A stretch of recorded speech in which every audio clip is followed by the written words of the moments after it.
हाँ जी, plus two class, I hope you all are well. आज हम लोग सॉलिड स्टेट की एक क्विक रिवीजन करने वाले हैं, ठीक है। तो इसके साथ ही आपका ये चैप्टर अच्छा हो जाएगा, डाउट्स क्लियर हो जाएंगे इसके, और आप लोग इसको कर पाओगे सिर्फ एक लेक्चर के बाद। काफ़ी इजी चैप्टर है। So let's start. Solid state में हमने पढ़ना टाइप्स ऑफ सॉलिड्स, सॉलिड के क्रिस्टल्स कैसे होते हैं, ठीक है, कौन कौन से क्रिस्टल्स होते हैं, साइज, एज लेंथ, रेडियस और डिस्टेंस बिटवीन नियरेस्ट एटम्स के बीच में कितना है ना, उनके जो रिलेशन है वो कैसे हैं, ये सब है। और लास्ट टॉपिक है इसका density, right, density of unit cell. तो ये सारा जो मैं बोल रहा हूँ, ये कैसे कैसे क्या क्या है वो हम डिस्कस करते हैं, ठीक है। देखो, सबसे पहले बच्चे टाइप्स ऑफ सॉलिड्स आते हैं हमारे पास। टाइप्स ऑफ सॉलिड्स में हमारे पास आता है अमॉर्फस एंड क्रिस्टलाइन, ठीक है। अमॉर्फस वो जिसका एटम्स का जो अरेंजमेंट है वो इरेगुलर है, और क्रिस्टलाइन वो जिसके एटम्स का जो अरेंजमेंट है वो रेगुलर है। You can clearly see this, ठीक है। ये सिंगल एटम भी हो सकता है, ये आयनिक सॉलिड भी हो सकता है। फॉर एग्जांपल NaCl हो सकता है, ये सिंगल एटम का लैटिस हो, आयरन का लैटिस हो, सोडियम का लैटिस हो, ऐसे, ठीक है। तो अमॉर्फस में एग्जांपल है कि क्लास, इसमें NaCl कुछ भी लिख सकते हो, NaCl, KCl, sodium, magnesium, anything, ठीक है। तो उसके बाद आते हैं बच्चे इनके प्रॉपर्टीज। इनकी प्रॉपर्टीज में दो प्रॉपर्टीज ऐसी हैं जो समझने वाली हैं, ठीक है। एक तो ये, इसका जो अमॉर्फस का मेल्टिंग एंड बॉइलिंग पॉइंट होता है, देखो इसमें क्या होता है बच्चे, इसमें रेगुलर अरेंजमेंट नहीं है, यहाँ पे डिस्टेंस इतना, कोई रेगुलर अरेंजमेंट नहीं, ठीक है। तो लैटिस इसका कुछ ऐसे, ठीक है, हो सकता है किसी भी डायरेक्शन में कुछ भी हो सकता है, ठीक है। आप लोग बुक में स्ट्रक्चर देख सकते हैं ग्लास का, सिलिका का, तो पता लग जाएगा। काफी ज्यादा इरेगुलरिटीज होती हैं इसमें, हालांकि मैंने ज्यादा नहीं बनाई। तो इसमें क्या होगा, फर्क क्या पड़ता है, फर्क देखो, ये आ गया हमारे पास क्रिस्टलाइन,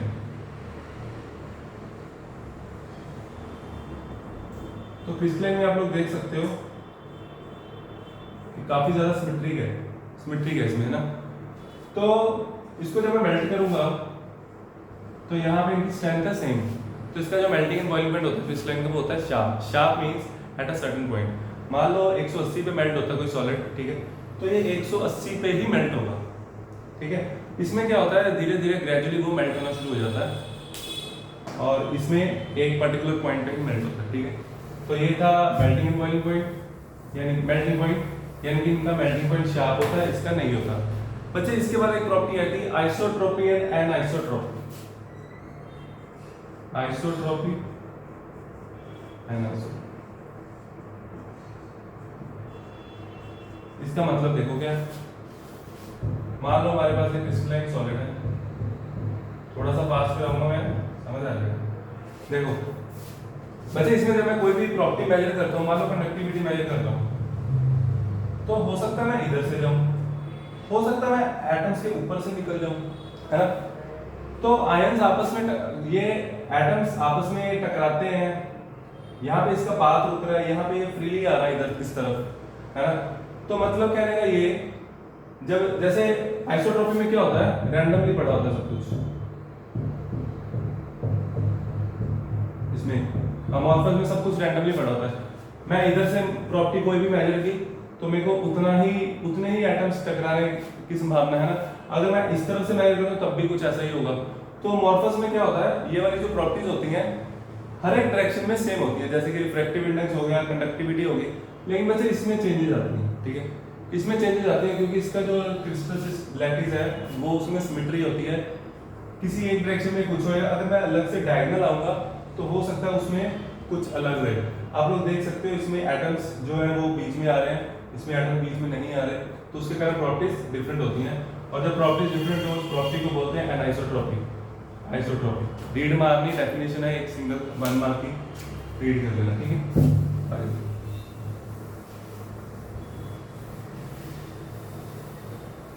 आगे बच्चे types of solids on the basis of forces, ठीक है। On the basis of forces हमारे पास 4 तरह के सॉलिड हैं। पहला, on the basis of forces, आप लोगों को लिखने की जरूरत नहीं है, नोट्स मिल जाएंगे, ठीक है, वहां से कर लेना, ओके। पहला मॉलिक्यूलर सॉलिड्स,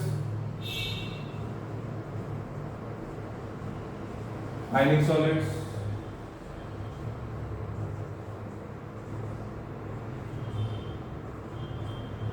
मॉलिक्यूलर सॉलिड्स को नॉन पोलर भी बोलते हैं, ठीक है।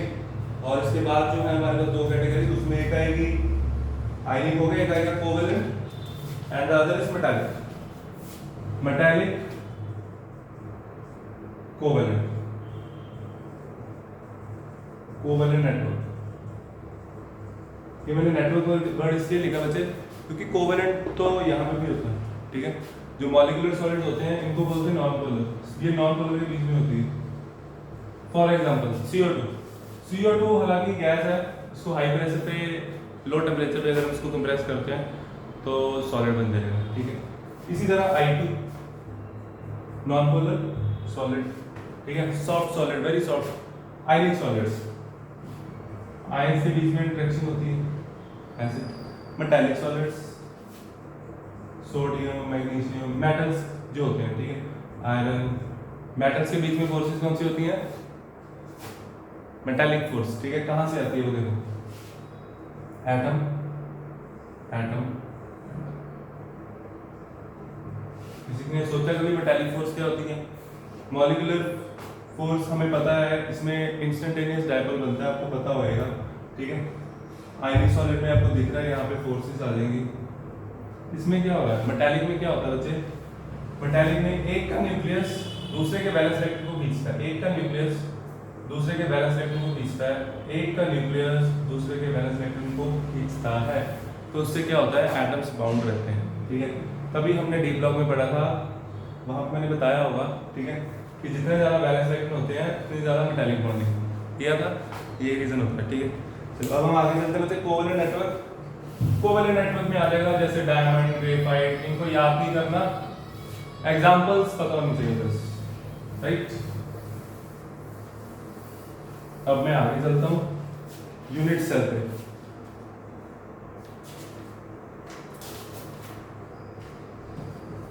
We have done this. Now the main topic starts. Crystal lattice, space lattice, unit cell. सबसे पहले यूनिट सेल। घर का सबसे छोटा पार्ट ब्रिक, अगर पूरा ब्रिक लिया जाए, है ना, हालांकि बीच में तोड़ के भी लगाते हैं, लेकिन हम मान के चलेंगे कि सबसे छोटा पार्ट क्या है? ब्रिक। तो इसी तरह जो लैटिस होता है, जैसे आप लोगों को मैं कहूँ कि मेरे पास 58.5 ग्राम NaCl है, तो आप लोग कहोगे सर आपके पास, इसका मोलर मास होता है, ठीक है, आप कहोगे सर आपके पास इतने मॉलिक्यूल्स हो गए, Avogadro, right, Avogadro molecules of NaCl। तो एवोगैड्रो मॉलिक्यूल्स NaCl के अरेंज कैसे हुए हैं, ठीक है, वो इसकी आ जाएगा, उसको बोलते हैं क्रिस्टल लैटिस। और उसका जो क्रिस्टल लैटिस का सबसे छोटा पार्ट होता है उसको क्या बोलते हैं? Unit cell. The smallest part of the crystal lattice is known as unit cell, ठीक है। और ये अलग अलग तरह के होते हैं, क्यूबिक, और इसमें क्यूबिक में आगे कैटेगरीज आती हैं, FCC, BCC, hexagonal close packing, तो वो हम डिटेल में करेंगे, ठीक है। तो आप लोगों को अभी क्या पता लगा?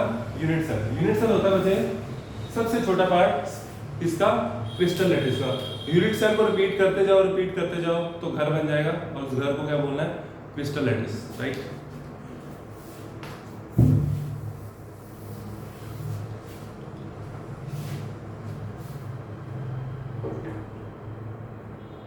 आपको 3 डिमेंशनल क्रिस्टल लैटिस आएगा, 2 डिमेंशनल नहीं, क्योंकि जो एक्चुअल में हमारा क्रिस्टल लैटिस होता है वो 3D में ही होता है। उसके बाद आते हैं बच्चे types of unit cells. Unit cells मैं दोबारा लिख रहा हूं, unit cells, types of unit sales.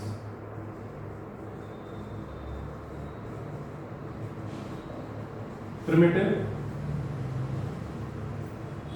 Non primitive. Primitive होते हैं in which atoms are present only at corners. Atoms are present only at corners of a cubic unit cell, ठीक है, ऐसे।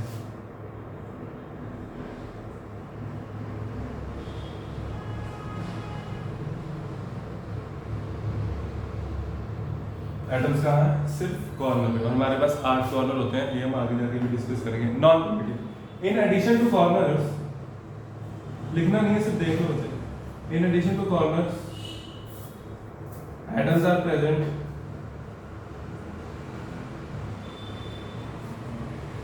are present at some other site also, at some other site also। ठीक है जी, चलो। Non primitive में further हमारे पास types हैं, ठीक है। आप लोग ये चाहते हो तो लिख भी सकते हो, आपको आगे वाला पार्ट समझ आना चाहिए, मैं यहीं पे कर रहा हूँ, ठीक है। इसमें बच्चे सिंपल क्यूबिक, इसको बोलते हैं सिंपल क्यूबिक एससी, ठीक है। और नॉन प्रिमिटिव में क्या होता है, हमारे पास कैटेगरी होती है BCC, SCC and central cubic.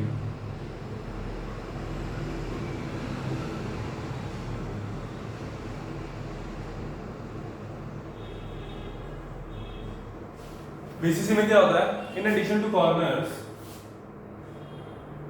I hope आपको ये दिख रहा होगा, in addition to corners atoms are present at the face end, ठीक है। बीसीसी, एफसीसी और एंड सेंटर्ड का मैं रब करके ऊपर बना रहा हूँ।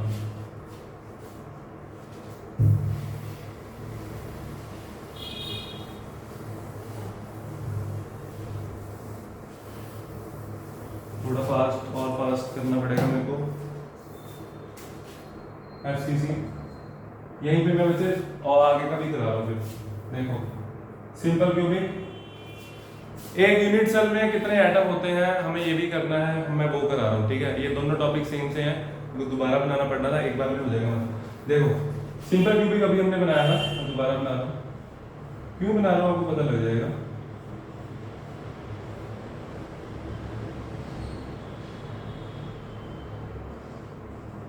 इसमें कितने एटम्स हैं, हाउ मेनी कॉर्नर्स आते हैं, 6 8, ठीक है। कॉर्नर कितने होते हैं क्यूब में, 8। और उसके बाद हर एक कॉर्नर की कंट्रीब्यूशन कितनी है, इसके साथ एक देखो, जैसे आप जिस रूम में इस वक्त हो, ठीक है, उसके मान लो एक साइड पे रूम है, एक इधर है, एक इधर है, एक उधर है, एक उधर है, जितने 4 रूम हो गए। तो ये वाला रूम आपका, ये वाला इस रूम का जो कॉर्नर है, वहां पे कॉर्नर होगा ऊपर, है ना। ऊपर वाला कॉर्नर ले लो या नीचे वाला ले लो, मैं ऊपर वाला चूज कर रहा हूँ। ऊपर वाला कॉर्नर कितने रूम्स के साथ शेयर हो रहा है, एक इधर वाला, 1 2 3 4 5 6 7 8, टोटल कितने कॉर्नर्स हो जाएंगे, 8। आप लोग देख सकते हो इस ये जो कॉमन पॉइंट होगा बच्चे 8 के साथ शेयर होता है, ठीक है। तो कितने आ जाएंगे मेरे पास, आप लोग यहाँ से भी बना सकते हो, 1 2 3 4 4 इसके ऊपर, ठीक है। तो कॉर्नर की कंट्रीब्यूशन होती है 1/8, टोटल कॉर्नर्स 8 1। तो इसका मतलब कॉर्नर से कितनी कंट्रीब्यूशन आती है, 1। इसका मतलब सिंपल क्यूबिक में कितने एटम्स होते हैं, सिंपल क्यूबिक में एक एटम में कितने, एक यूनिट सेल में कितने एटम होते हैं, 1 एटम पर यूनिट सेल, ठीक है बच्चे। ये था सिंपल क्यूबिक का। मैं अब आगे चलता हूँ।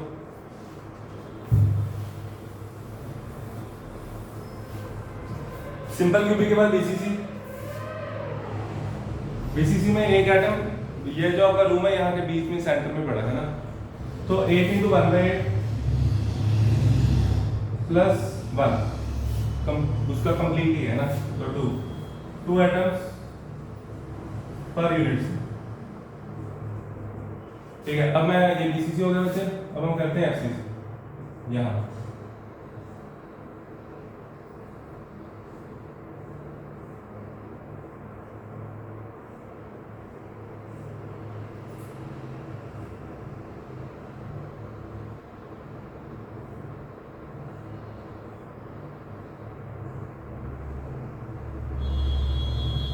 इसमें आप देख सकते हो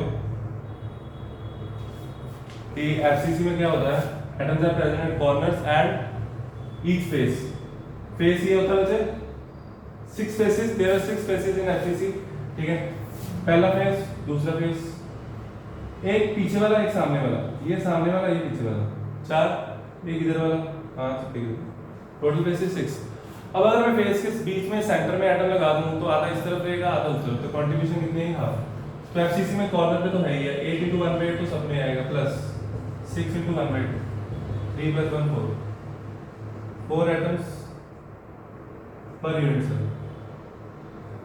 ठीक है, अब अच्छा इसी में एंड सेंटर देख लो, आप वीडियो में थोड़ी सी बैक करके इसको दोबारा बना सकते हो, मैं यही पे कर रहा हूँ।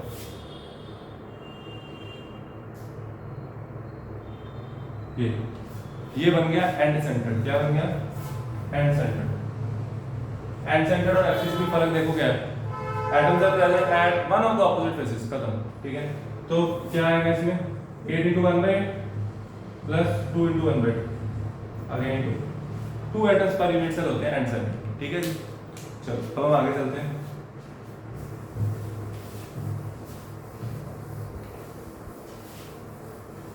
अभी आपको ये पता लग गया how many atoms are there in simple cubic, FCC, BCC end centre. ठीक है, तो बच्चे यूनिट सेल जो है जैसे क्यूबिक है ना, क्यूबिक में हमने क्या क्या पढ़ा? क्यूबिक में हमने पढ़ा सिंपल क्यूबिक, एफसीसी, बीसीसी ऐसे, है ना। तो इसी तरह total cubic, rhombic, orthorhombic, triclinic, ये सारे जितने भी आपके बुक में डायग्राम्स बने होंगे टोटल मिला के 14 होते हैं। There are 14 previous levels.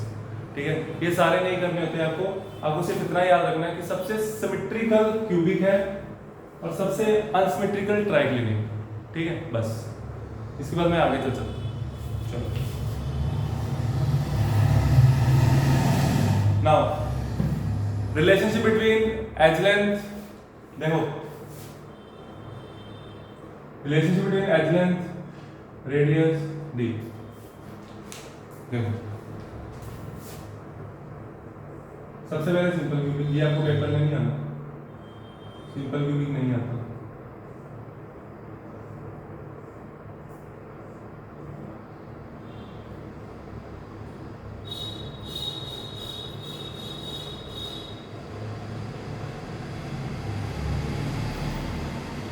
बच्चे जो क्यूब होता है उसकी जो एज लेंथ होती है उसको हम ए लेते हैं, दिस इज ए। ठीक है, और ये जो एटम्स आपको दिख रहे हैं ये ऐसे लिखते हैं।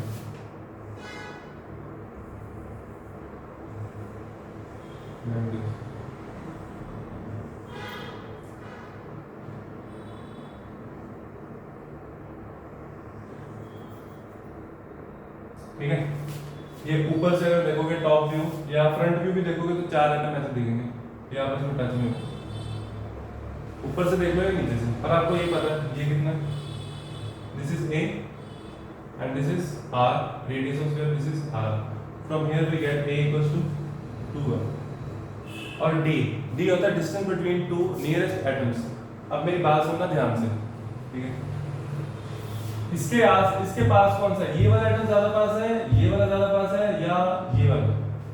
तो आप लोग कहोगे सर ये भी 2r डिस्टेंस पे है सेंटर से, ये भी 2r पे, ये हमें निकालना पड़ेगा किसके साथ? पाइथागोरस के साथ। तो ये ऑब्वियसली वैसे ज्यादा ही आने वाला है ना, तो इसको हम निकालते ही नहीं है क्योंकि बीच में ये स्पेस पड़ती है, राइट। तो बच्चे यहाँ पे d जो आएगा, d equals to d is also equals to 2r। ठीक है, ये भी 2r, d भी 2, ठीक है। तो यहाँ से आप रिलेशन निकाल सकते हो a इक्वल्स टू d। ठीक है, चलो अब मैं रख कर रहा हूँ, ये सिंपल क्यों था? सिंपल बहुत ज्यादा सिंपल है। आगे चलते हैं, सिंपल क्यों की बात करेंगे एफसीसी।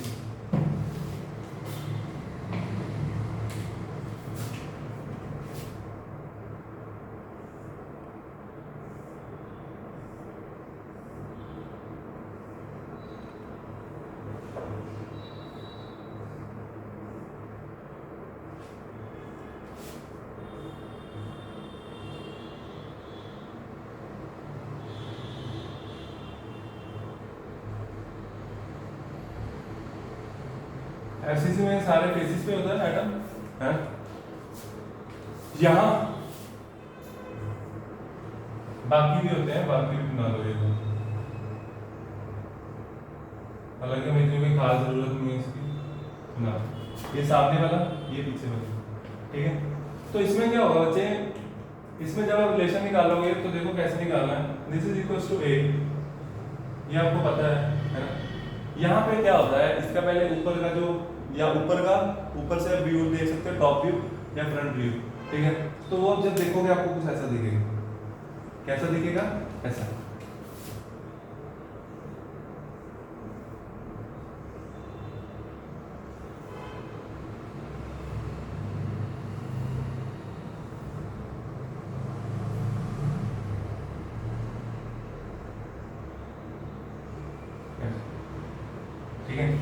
तो ये सेंटर वाला जो एफसीसी में क्या होता है, जो बेस पे एटम होता है वो सबके साथ टच में होता है, ठीक है।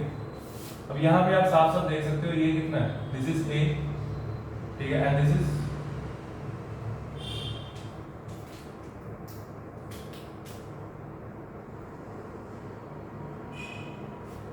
यहाँ पे हम देंगे ए बी सी, ठीक है। In triangle A B C ऐसे करेंगे इसको, सिंपल सा केस है।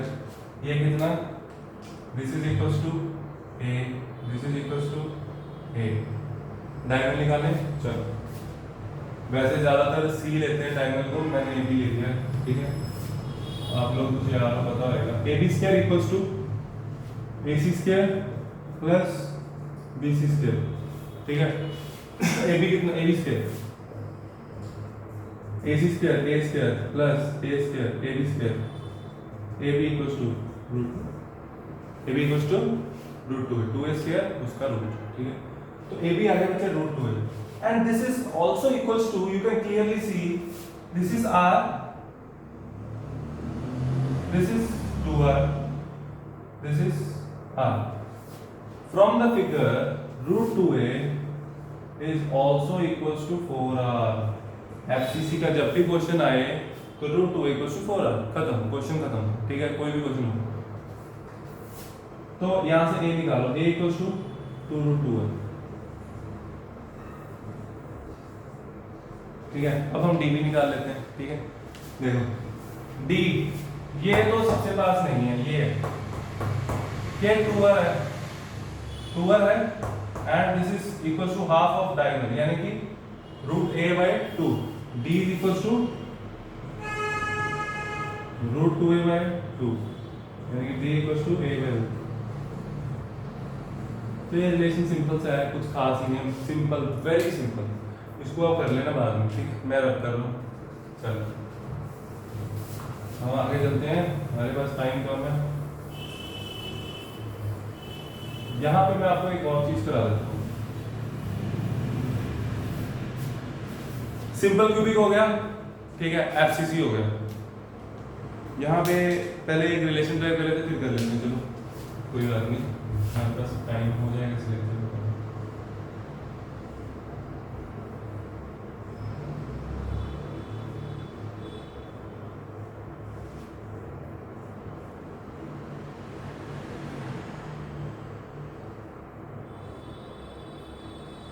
हाँ जी, देखो ये है जी बीसीसी, यहाँ पे पढ़ा है, ठीक है। इसमें दो डायगोनल है, कितने, दो तरह के डायगोनल है, ध्यान से देखना। एक इसको बोलते हैं बच्चे फेज डायगोनल, पेपर में आएगा फेज डायगोनल इतना है, ठीक है, तो ये होता है फेज डायगोनल, क्लियर। और ये जो है ये body diagonal, this is body diagonal, ये होता है बॉडी डायगोनल। एक ट्रायंगल ये वाला राइट एंगल ट्रायंगल, ठीक है, एक राइट एंगल ट्रायंगल ये, ठीक है, यानी कि ए बी सी, एक बना ए बी सी, हमने अभी किया, this is equal to root 2 है, अभी किया, ठीक है। अब हम इस पे निकालते हैं, ये बी डी डायगोनल निकालते हैं, ठीक है। क्या आ जाएगा, b d square equals to a d square plus a b square, ठीक है। तो क्या आ जाएगा, this is equals to a d square, a d square is equals to a square plus root 2a का स्क्वायर, यानी कि 2a square, this is equals to 3a square, this is equal to root 3। तो बच्चे मेरी बात बहुत ध्यान से समझना, ये कॉम्पिटिशन्स के लिए, आपकी नॉर्मल बोर्ड एग्जाम्स के लिए सीधा ये फॉर्मूला याद रखना होता है, ठीक है। आपको कभी भी कंफ्यूजन नहीं आएगी। फेज टाइम में यहाँ सम अप कर देता हूँ, कोई भी न्यूमेरिकल आपकी दिक्कत कभी नहीं आएगी। FCC root 2a equals to 4r, BCC root 2a equals to root 3a equals to 4, ठीक है। और इन दोनों केसेस में जो d होता है d r/2, ठीक है। अब मेरी बात सुनो, देखो ये आ गया मेरे पास, अब ये देखें कैसे आया, 1 2 3 ये ऐसे पढ़े, a 2, this is diagonal D B, ठीक है, डी बी है, क्या है, साफ साफ दिख रहा है, 4r 2r, कितना आया रूट 3 इक्वल टू 4 आर, यहाँ से a क्या आ गया 4r बाई रूट 3 आ गया, और d क्या आएगा इसका हाफ कितना 2r divide by 2 divide by 2, ठीक है। क्या बोल रहा हूँ अपने आप समझ आ जाएगा, जोड़ डालना थोड़ा दिमाग में, रूट 3 बाई 2 बिल्कुल सही। चलो ये रिलेशन से अब इनको यूज कहाँ करना है, एक तो डायरेक्ट क्वेश्चन आता है d निकालो, a निकालो, r निकालो, ठीक है। और देखो क्या क्या है,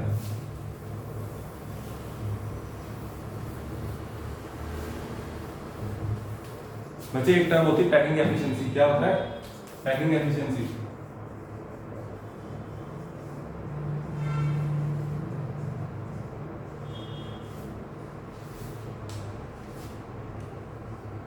पैकिंग एफिशिएंसी का मतलब जैसे मान लो कोई रूम है ना, उसमें अपने स्पेयर्स भर दिए, पूरा रूम भर दिया स्पेयर के साथ, बैलून के साथ भर दिया, तो क्या होगा उसमें कुछ स्पेसेस वेकेंट रह जाएंगे, है ना।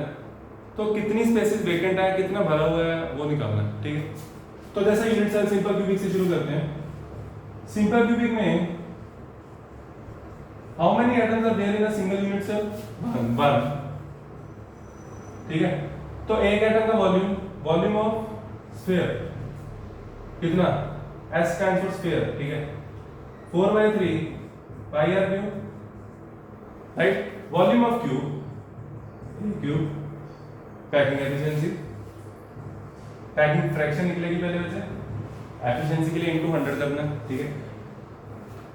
इधर आएगा वॉल्यूम ऑफ स्फीयर, नीचे आएगा वॉल्यूम ऑफ क्यूब, ठीक है, और इनटू 100 आ जाएगा पैकिंग एफिशिएंसी के लिए, वो बाद में करो। 4/3 pi r cube a cube, and we know this a equals to 2r, a equals to 2r value put कर दो। मैं बच्चे इसको यहाँ कर दूँ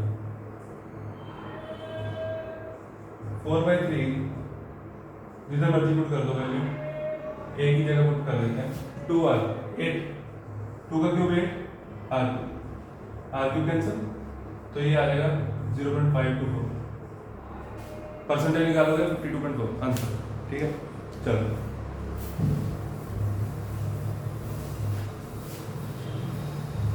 आगे एफसीसी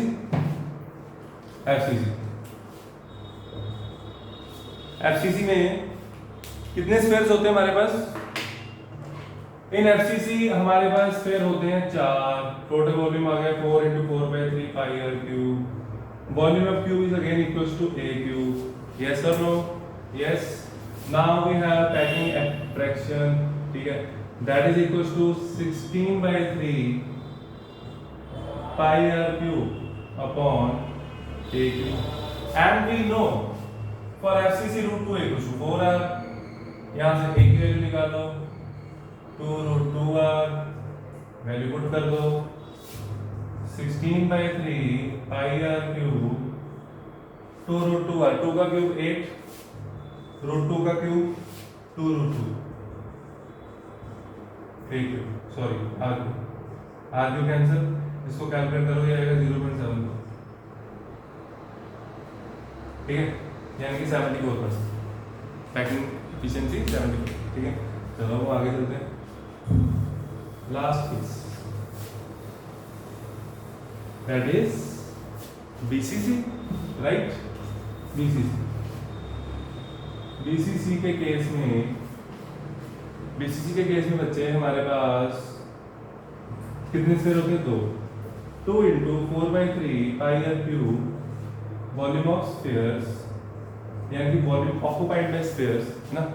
तो volume of cube again a cube and packing fraction is equals to 8/3 pi r cube upon a cube, and we know √3a equals to 4r. No need to remember these formulas. a equals to 4r by √3 क्यों? इसे हम क्यों याद करें? ऊपर लिखा हुआ है बॉडी डायगोनल इक्वल्स टू सब, ये आ जाएगा रेडियस 4r के इक्वल, ठीक है, वो ज़्यादा बेटर है, इसको याद करने से बेटर वो है। चलो अभी मैंने लिखा था, रब कर दिया, दोबारा कितना बढ़ेगा? a की वैल्यू पुट करनी है, √3 equals to 4r, a equals to 4r by √3, value put करो बच्चा इसकी, यहाँ पे a क्यूब का सीधी वैल्यू पुट कर दो, 4r/√3 ऐसे, इसका क्यूब यानी कि 8/3 पाई r क्यूब, 4 का क्यूब 16 × 4 64, यहाँ पे क्या है r क्यूब और ऊपर क्या है 3√3, 3 के साथ 3 कैंसिल, ये 8 आ गया यहाँ पे, ठीक है, आंसर आएगा 0.6, 68% आंसर, ठीक है। तो सबसे ज्यादा पैकिंग फ्रैक्शन किसकी होती है? सबसे ज्यादा FCC, BCC। क्वेश्चन आता है सिंपल क्यूबिक, सिंपल क्वेश्चन, ठीक है। चलो दैट्स इट।